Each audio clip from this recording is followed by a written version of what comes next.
Greetings, everyone, and a happy Monday. Welcome back. I have how can I say this, a change of programming that I would like to address after the lecture, a change in rhythm of what I'm going to employ for the rest of the semester, but more on that a little bit later. This week, we're going to stay in Europe to some extent if you factor in Western Russia and some of the former Soviet bloc countries, but we'll also be introduced to Asian culture as well. This week it's all about Russia and its neighboring countries, and those countries that the Soviets would annex around its borders. Russia was the political nerve center of the Soviet Union, hence manipulated uh, by the Russians for the purpose of Russia. The Russians were not foreign imperialists, as maybe the British and the French were, but they were more about moving tanks and armies into neighbors' yards and picking them off that way, right? So in your textbooks, if you want to turn to page 136, 137, that would probably be good. And while you're doing that,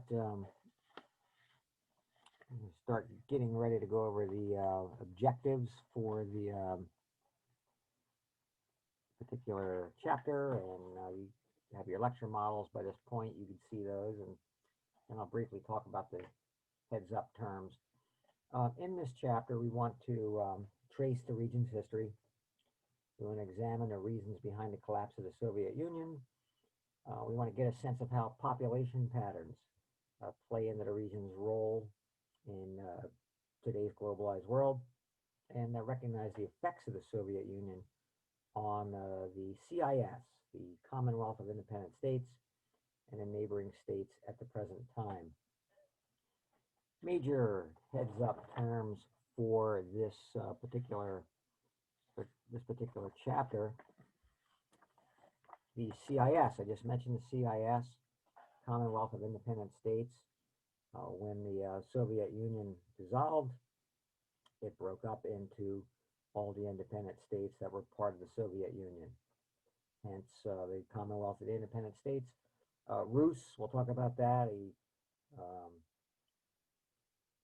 early root word for Russia. Muscovy, a province that houses Moscow. The Bolsheviks were the communists, the Communist Party that took over Russia from 1917, 1922 during the Bolshevik Revolution, led by Vladimir Lenin. Annexation, mentioned that. Annexation is just, the taking of neighboring territories. The Union of the Soviet Socialist Republics, otherwise known as the USSR. 5-year plans, Joseph Stalin. After Vladimir Lenin dies, Joseph Stalin becomes the premier in the Soviet Union, and he looks to industrialize an agrarian nation with his 5-year plans. We'll develop that. The Iron Curtain, Winston Churchill quote, right? The Winston Churchill quote politically that he had, an Iron Curtain had descended down the middle of the continent, right? Gulags. I'll develop that in some length. We'll talk about the Gulag. Gulags were concentration camps. I want to detail in depth of what probably went on there. Perestroika and Glasnost. Perestroika was an economic restructuring of the Soviet Union. Glasnost was an informational openness. These were enacted during Mikhail Gorbachev's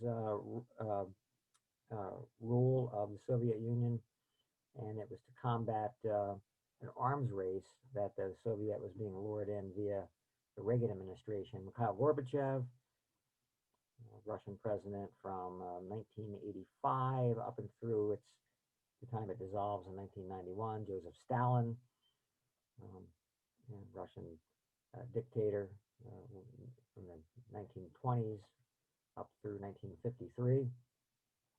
Alexander Solzhenitsyn, an author, writer, spoke out against Soviet abuses, jailed, eventually gets kicked out of the Soviet Union. Nikita Khrushchev, another Soviet premier, 50s into the mid 60s. He enacts the Virgin Lands campaign, probably a capsule look at just maybe one of the reasons why these communist systems never worked out economically. Farmland that never got used, and bad farmland, but more on that a little later.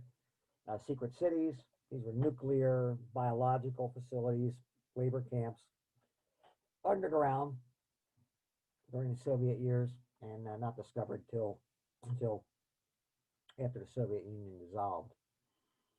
And then we'll look at the Southern Caucasus, right? Georgia, Armenia, Azerbaijan, and the Slavic republics, and you have the Arab republics of the former Soviet Union. So let's take a look at this here. The first point there, the New World, 1991, the CIS, Commonwealth of Independent States. These are the countries that emerged from the Soviet collapse. Then you had crossroads, imperialism, and cultural diversity. This is the difference from the European empires. The Russians conquered lands and the people adjacent to it, as opposed to land overseas, which the Western democracies would imperialize. In other words, they extended the borders from annexation. Page 149, page 411. Have I written down? I'm not quite sure if I remember what that was. Yes, these are the people groups. Page 148, 149, and yeah, we'll keep it there for a little bit. Figure 411. The Rus principalities, which is where I'm heading next. Rus.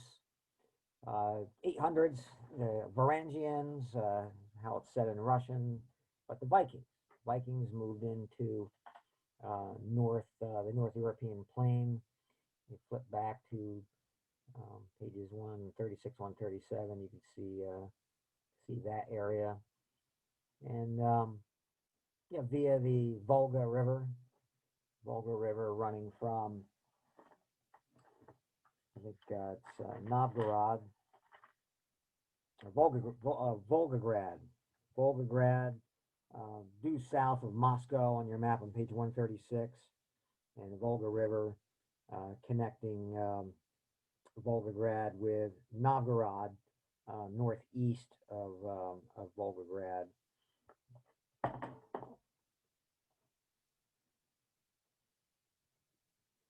Novgorod and Kiev. And Kiev become two of the most important principalities between 900 and 1000 AD. They adopt Eastern Orthodox Christianity. And then from the east, you have the Mongols. The Mongols, they established the Shanat of the Golden Horde, basically steppe land of, you can see again on your inset map there, Central Asia and Siberia to the east, 1200s, somewhere in that range. Again, figure 410 on page 149, I believe that inset map there will show you some of that. Muscovy, this is Moscow emerged as an important principality in Muscovy as a result of its forested lands, forested locale on a trade route between the Baltic and the Black Seas. Page 150, figure 412 will show you that. The Russian Empire. Muscovy was expanded under Peter the Great. We're moving ahead here in the timeline. He founded St. Petersburg while attempting to westernize the country. You can see on your map on page going back to 136, kind of have you guys shifting back and forth here, but The inset map, you can see the gray toward the top of the page. Finland, just south of Finland in the Russian border along the Baltic Sea, you can see St. Petersburg. That name gets changed to Leningrad after the Bolshevik Revolution under Vladimir Lenin. Bolshevik Revolution happens, right? Peter the Great was looking to westernize, westernization to, the communists, the Bolsheviks. Bad words, right? Bad people, and they changed the name of St. Petersburg to Leningrad. So enter the Soviet Union. 1922, the Bolsheviks, under the authority of Vladimir Lenin, established the Union of the Soviet Socialist Republics in 1982. After Lenin dies, Stalin takes over, and he enacts the 5-year plans. 5-year plans. And under the authority of Stalin, this was Stalin's attempt to help commercialize uh, farmers, or the commercial farmers, help them learn communism based off of industrialization. The small farmers stayed on the farms, right? They created large farms. They collectivized their small farms. Your smaller farmers were not, they were basically um, sustenance type of farmers. They weren't capitalists. Your large farmers were capitalists looking to make profits. These were the guys that Stalin looked to take off those large farms and put them into the factories. Keep an eye on them, industrialize the country, kill two birds with one stone, take the smaller farmers, collectivize them on those former large farms that they were called the kulaks. The kulaks, the capitalistic type of farmers. Replace them on those type of farms. The government then, therefore, became the employers, while the commercial farmers became the factory workers. So during World War II, the Soviets and the West teamed up, as we know, to defeat the Nazis. But when the bombing stopped, right, the Soviet Red Army was right in the middle of Europe, and the Soviets demanded that those countries become satellites of their empire to buffer it from Western aggression. And this became known as what Winston Churchill dubbed the Iron Curtain. Now, the logic for the Soviets was, hey, look, Napoleon invaded us, late 17th, early 18th century, or late 18th, early 19th century, and Hitler had just done it to us. So we don't trust, what's happening over in the West. So we want a buffer. Okay. I want to move on next to, I was going to do the climate, but I'm going to decide against that, and because of time. And take a look at what happened after World War II, right? The Cold War, very dramatic time.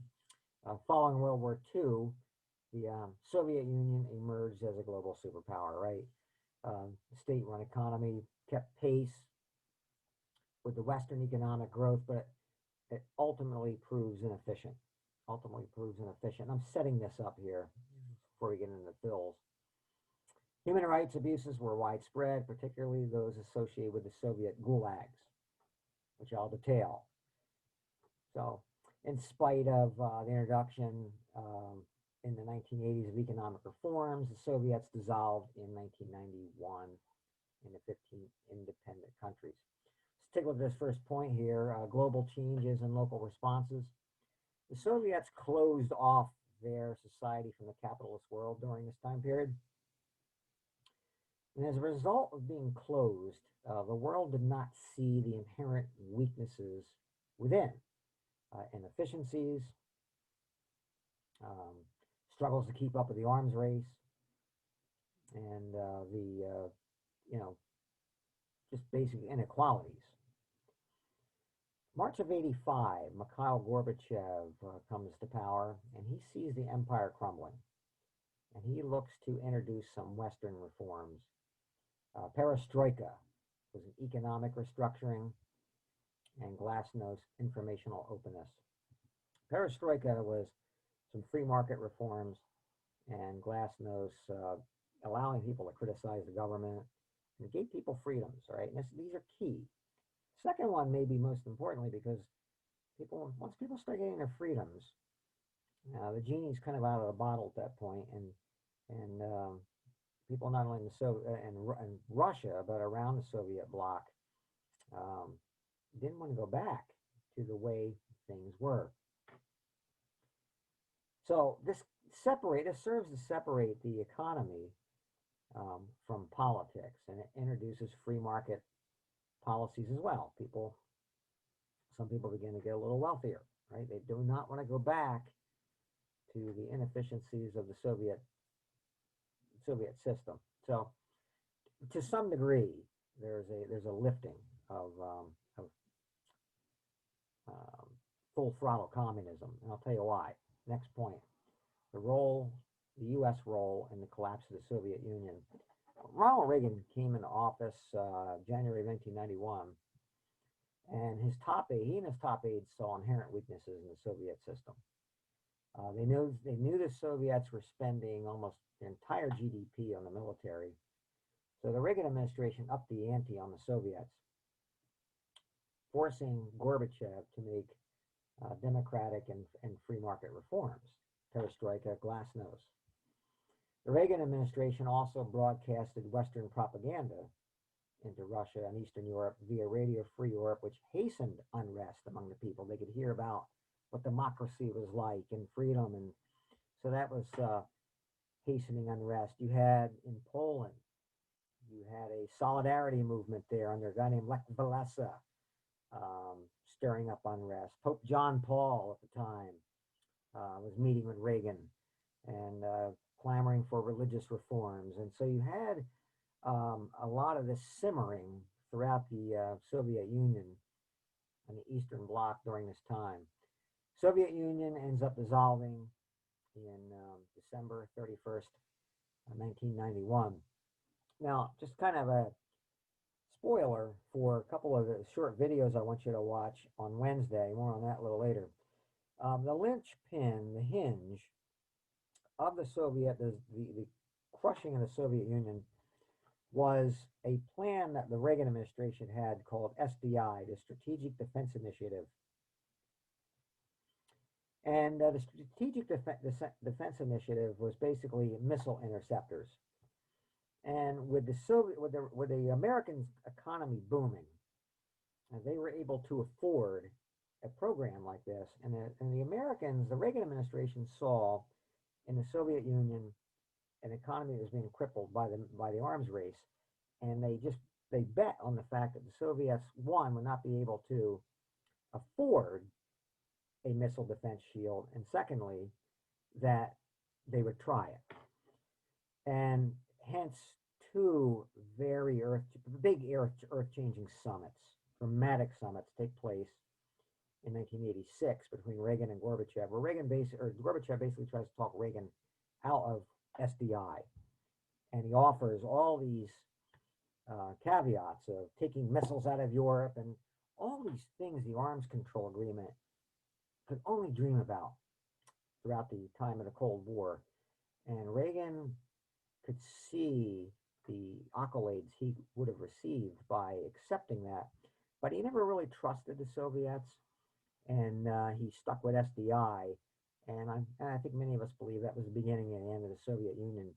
But you'll see how close maybe Gorbachev comes to perhaps talking him out of that during these summits that I want you to watch and include in your discussion questions. But Reagan took office in 1981, and I'll get back to the notes here. He took office in 1981, and he made Americans very nervous because he would say things like, we're not meeting with them anymore, because they lie, they cheat, and they break every treaty. He would say things like they're the focus of all evil in the world, they're an evil empire, right? And he did not meet with them until the first summit in I think it was late 85, maybe early 86. Excuse me, with Mikhail Gorbachev. Very dramatic events in the 1980s. Getting back to the notes, it's debatable whether Russia is still a world power. They are on the UN Security Council. They're a member of the G8, group of the world's wealthiest countries. Fairly strong nuclear power. 15% of the country still lives in poverty. And transformation to democracy and capitalism after the collapse has not been easy. Human rights.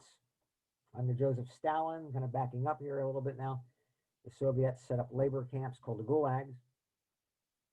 Now, the gulags were formed for economic development, and farmers who did not abide by the collectivist practices were placed in gulags, forced to work in coal, copper, and gold mines.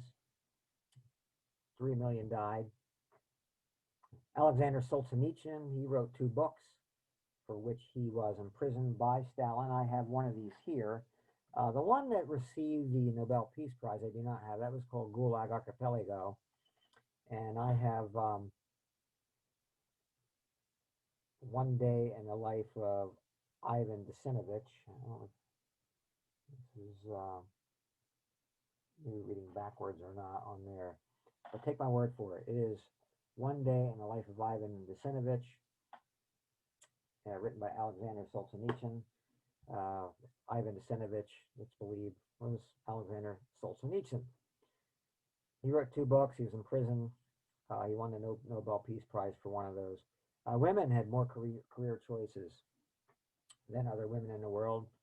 However, medicine and engineering were not regarded as important in the Soviet Union.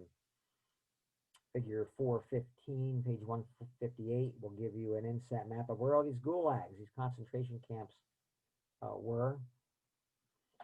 It's believed by some, probably more than some, getting back to the point there about the women, that women were given career choices because there were 3 things really that alarmed the Soviet hierarchy. And one of those was the intelligentsia, right? Your university professors, because they were, the thinkers, the challenge the government, the clergy, right?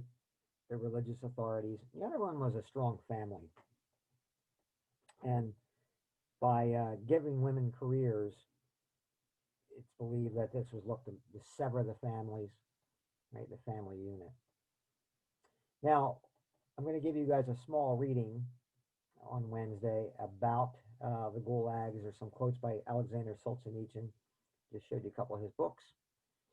And I'm going to give you a couple of, I'm going to give you a small reading, and you guys will be able to see, a detail of what it was like, even inside the gulag. So turn to page 170. I want to take a look at population and distribution patterns. The population's concerned largely with the western 1/3 of the region. Outside of Russia, there are significant concentrations of ethnic Russians in areas that were of strategic or economic importance during the Soviet era. Population growth rates are low, with some countries, including Russia and Ukraine, experiencing negative population growth.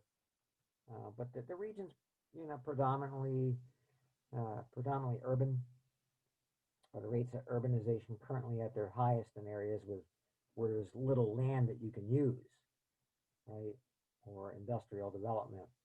Let's take a look at the fills here. Population distribution patterns. Your greatest area of population concentration is in the Russian Federation. And right now I'm looking at the Slavic countries of the CIS, the Russian Federation and Russia, Western Russia. Most of your productive farming areas are found in Ukraine, where there's wheat, an area that was suspiciously annexed by Putin back in the late 2000s. And there's, war-torn area between the Russians and the Ukrainians. Moldova, a lot of fruits, vegetable, wine, tobacco, and you can see why the Russians annexed these territories, right? things you couldn't grow and sell in the harsh climates of Russia, northern Russia. Concern of the people in Slavic countries is that of population decline. Women dominate over 60% of the population bracket due to WW2 deaths, or they had. Death rates are once again rising, even after they were declining. Now, land use. And again, like I said earlier, this is kind of a capsule look at maybe why the communist system doesn't work. In the 1960s, during the Soviet era, Nikita Khrushchev looked to increase agricultural production through the Virgin Lands campaign, which was farmland not used in the past. In the long run, the plan fails because they were using a lot of bad soil. They were using a lot of bad soil, which was farmland that wasn't used in the past. It wasn't used in the past because it was bad soil. Locals knew this, but because everything was top down run, you're in Moscow, and in some cases you're 5 time zones away, right, 6 time zones away from this land you're trying to manage. You're going to make bad decisions. Part of the problem was the Caspian and Aral seas had much water diverted from it in order to irrigate the land, and it's irrigating bad land. When Mikhail Gorbachev comes into office in March of '85, he looks at this, and then about 3 years later, 1988, he begins to privatize it. He begins to privatize it, leasing the land, encouraging production to locals. And again, part of the perestroika program too. And keep some of that program, the produce, and sell it and make profits and add incentives, right? So there are secret cities too. I want to talk about the secret cities. These were linked to nuclear industry, bio warfare research, scientific institutes, labor camps, missile and weapons design. This was not revealed until after the 1991 breakup, but nevertheless, they were there. Lastly, I want to take a look at the 3 subregions. I've been kind of dwelling on the Slavic countries. I'll talk about them a little bit more here, but I want to also look at the other 2 subregions, the Southern Caucasus and Central Asia. The Slavic countries, just setting this up here, the Slavic countries, they're dominated, if you take a look at page 170, they're dominated by the Russian Federation. These countries, the Slavic countries, share a similar history and culture, and each continues to struggle economically with the transition from communism to capitalism. The subregion's resource base has spurred increasing foreign investment. Of note are the vast quantities of oil, gas, and timber in eastern Russia.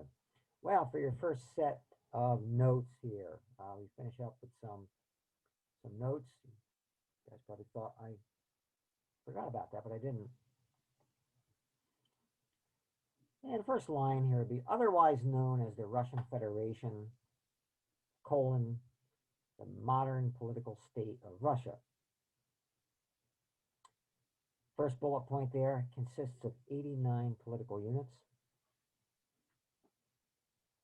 Second bullet point, for control, the Soviets drew up boundaries that deliberately left many minorities outside of their territories while transplanting Russians.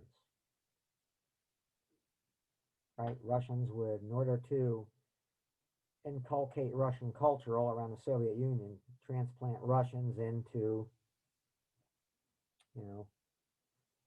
Georgia, Moldova, wherever, Azerbaijan, and then you transplant Azerbaijanis over into Kazakhstan, and so you would get people. Not only would you inculcate the Russian culture there, but you would get kind of what you saw in Yugoslavia, right? People groups that had different languages, maybe didn't understand one another, and it would lead to friction and again take the attention off of what was going on, what guys people were doing in Moscow, right? Not a good thing. When you guys read about the gulags, you'll see not good people, running the whole show here. During the Soviet era, Russians would pour into the area to exploit the natural resources. That would be the other reason why you wanted, you know, Russian influence and movers and shakers in all over the Soviet Union. The greatest number of Russians were in the west of the Ural Mountains. Page 170, figure 425, you can see that. That was called the Heartland, the Ural Mountains. Probably the greatest area of political and economic activity in the country, west of that, Moscow and Novgorod and some of your bigger cities. In fact, if you take a look at that map, you look at the Aral Mountains probably is the dividing line probably between west of that would be more of a European culture, east of it towards Siberia, an Asian culture, hence the term Eurasia, right? Turn to page 179, and let's take a look at the Southern Caucasus. As you turn there, I'll set this up here. Just a couple lines to write.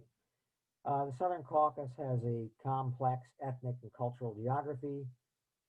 Since the Soviet Union dissolved, um, there's been conflicts over secession and borders and resulted in armed clashes in Georgia, Armenia, Azerbaijan, and several Russian republics, including Chechnya and Dagestan and Chechnya, and I believe Georgia. A couple of these things are options within the news to take a look at and report on. Vladimir Putin has had troops in Georgia, right? He's had troops in Georgia annexing areas there. Well, some notes to here, right? Not many notes. Some notes to write.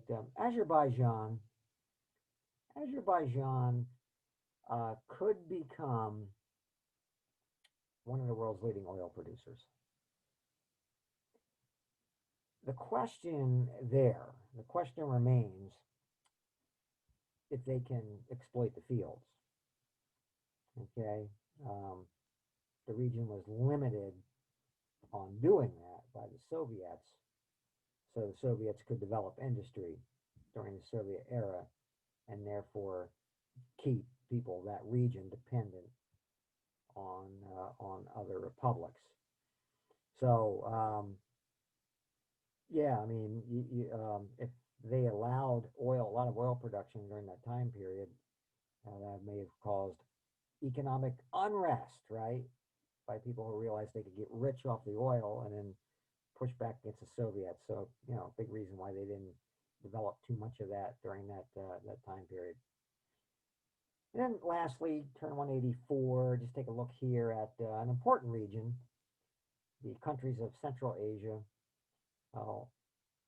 All landlocked areas. They're arid, semi-arid, predominantly Muslim, an important producer of oil, natural gas, and cotton. This sub-region is becoming increasingly important. Believe it or not, it's not hard to believe in global geopolitical and economic matters because of oil. Okay. Something to think about too. You have these areas, big oil producers. Of course, we know about the Mid East and Venezuela here in our hemisphere. Either questionable whether they're allies of ours or definitely not allies. It shines a different light on the Trump administration's push on fracking. Since that time, we've become, for the first time in a long, long time, energy independent or close to it. So when you hear about that argument of fracking, think about that. I mean, we don't know about the arguments about the health effects of that. But for the present time, the United States is fairly independent, energy independent. So sounds like a good thing. Okay, if you have a graphic organizer, we'll recap and then we'll talk about what's up ahead, Russia and the neighboring countries. We looked at the New World, right? 1991, the CIS, the Commonwealth of Independent State, emerges. Last week in 1991, the Soviet Union dissolves. No one ever really thought that that would ever happen, right? Crossroads, right? Annexation, annexing territory around it. Muscovy, provincial area that houses Moscow. The Russian Empire develops Peter the Great, and then you have the beginning of the Tsarist governments, corrupt as well. Nicholas and Alexandria, the last of those. The Bolsheviks run them out, take over, and form the Soviet Union. Under Vladimir Lenin, he dies. Joseph Stalin takes over and diversifies the country into an industrial nation as well as agrarian with the 5-year plans, an Iron Curtain, political division between the West and the East develops. Right, Winston Churchill quote, global changes and local responses. Right, Soviet Union closes itself off from the rest of the world. A lot of human rights abuses, inefficiencies behind the Iron Curtain, inequalities. You know, the political movers and shakers in Moscow are doing real well. Populace is not, right? A lot of poverty. Gorbachev looks to save the system. He sees that the Reagan administration is inducing it into an arms war to try to cripple it. And he begins to enact some free market reforms and some informational openness, right? And they serve as an impetus to cause even more unrest that was already simmering. People don't want to go back to the way it was after they get a taste of freedoms. Okay, challenges from the U.S. Reagan inducing an arms race. Reagan leaves office in January of '89, but the breakup of the Soviet Union is underway, and George H. Bush comes into office in January of '89 and basically superintends it.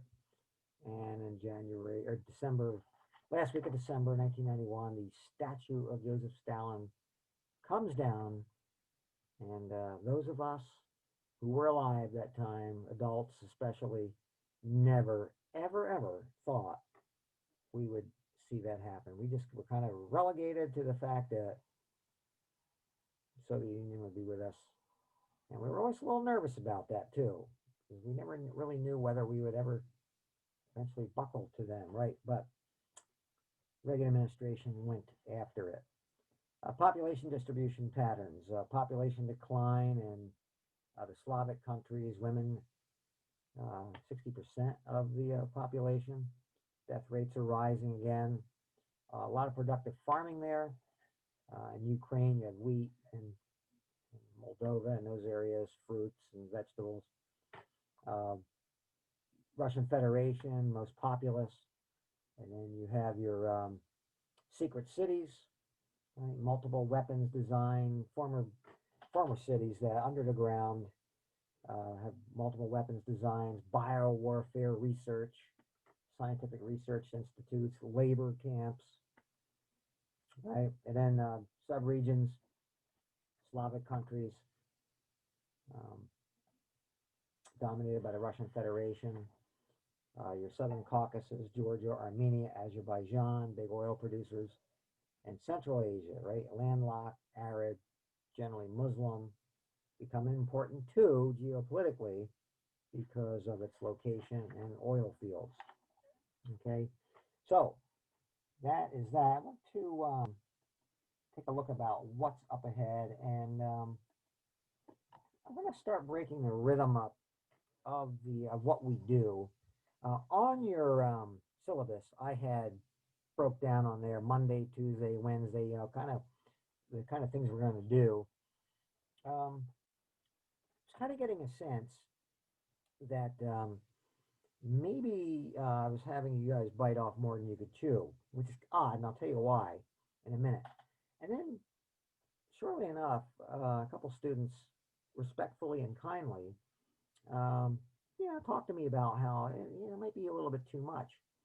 And I thought, well, if I was sensing that and they're saying that, I'm going to look into this. Well, what's odd about it is that this is the same package, same lesson plans that I've been doing face to face for since 2007, and never even given them a second thought. We Monday, Wednesday, Friday, we get them in kind of effortlessly, breathlessly, and lead up to the quiz, and we're on to something else. But I think the big difference is the online nature of it. My face-to-face people, they have me right there where they can, you know, get initial feedback and immediate attention, where you folks don't. I've got my own face-to-face classes, and someone may contact me at noon, with a question, and I'm not getting back to my desk here until who knows when, right? I think that has a lot to do with it. So I thought what we'll do is getting to my scenery here, and this is what I'll do since I'm kind of veering off the syllabus. Each Monday, you guys look at this. I'll have um, play Bob Ross and draw up a little friendly neighborhood here. Um, you guys have it's Monday. When you're looking at this, you have my lecture. So instead of filling out or completing a comprehension exercise on the Monday, I'm going to leave the exercise until Wednesday. And what I'm going to give you guys is a cause and effect chart. And it'll be the causes of the breakup of the Soviet Union and what are the effects. And you just look at your lecture model, your text if you want to, reading the chapter 4 text and or the graphic organizer, and you can fill in the cause and effect chart, right? That will help you, get a visual flow and kinesthetically practice with the flow. And then Thursday we'll pick up in the news again. We'll have in the news. Oh, videos. I have a couple videos lined up, and they're regarding the summits. Regarding the summits of Gorbachev and Reagan, highly dramatic summits.